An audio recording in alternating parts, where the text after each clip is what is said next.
Like I just had breakfast across the road here in Australia. I've only just got back yesterday from Doha. I haven't been here for 8 months. I was shocked at the price of breakfast. There was like mushrooms and eggs on toast with $38. I was just like, oh my God. Like it was just, I nearly fell off my chair.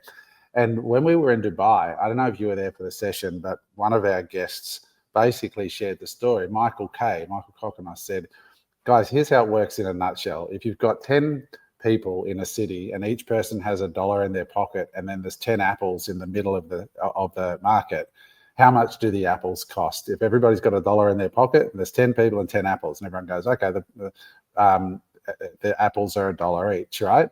What happens if the government of that little city gives everybody an extra dollar and there's still only 10 apples?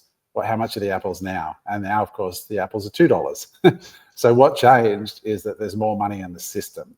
And that's basically what happens with inflation. And so, every day when you feel like, geez, things are getting harder, things are getting more expensive, it's because you're playing on a ground that is tilted. And at first, if you build a building on that tilted ground, you won't notice the slant of the building that much. But as it goes higher and higher and higher, you'll start to feel, oh my God, look at that building. It's off to the side. That's the world we live in. And we've lived in our whole lives in Western countries. We've everything has been built on this tilted slab. And so what Bish is explaining here, guys, this I think is a huge point, what you said about Powell. So a lot of people in finance say that Jerome Powell is the most powerful man in the world because he controls the Fed, and the Fed controls the interest rate, and the interest rate controls everything, right? Especially the US interest rate.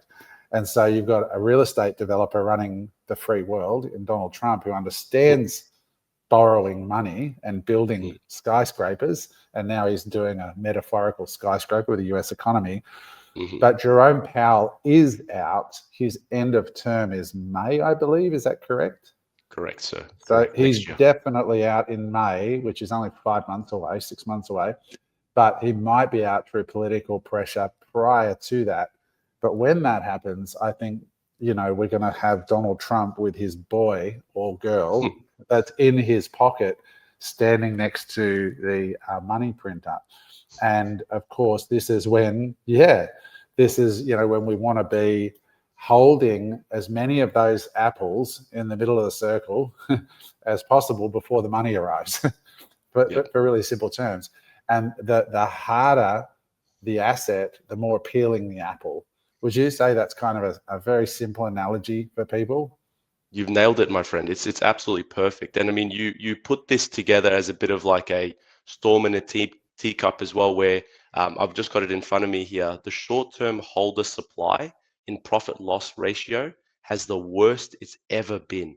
Worse than FTX, worse than the 2018 crash, worse than the 2014 crash. It's never been worse in terms of those who have bought Bitcoin recently, in terms of inflows. Short-term holder supply in profit loss is the worst it's ever been. So sentiment is down.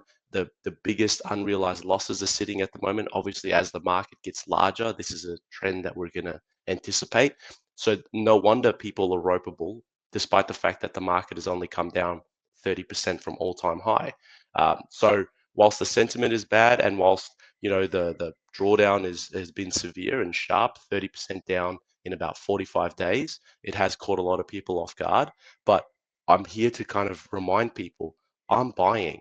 Adam's buying. We're buying assets because we know the name of the game is asset accumulation. There's always going to be some short-term liquidity contractions. There's going to be price drops here and there. But ultimately, whilst the game is positioned the way it is, whilst the rules of the game is get rid of currency, accumulate assets, and in extreme sentiment, you could really borrow against your currency to buy more assets if you want to take an ultra bullish approach. But if you want to be conservative, you can just have Bitcoin as your savings technology, get rid of the Aussie dollars, get rid of the US dollars as quickly as you can find them from your job, your employment, your business, whatever it may be. And then you go out there and you win.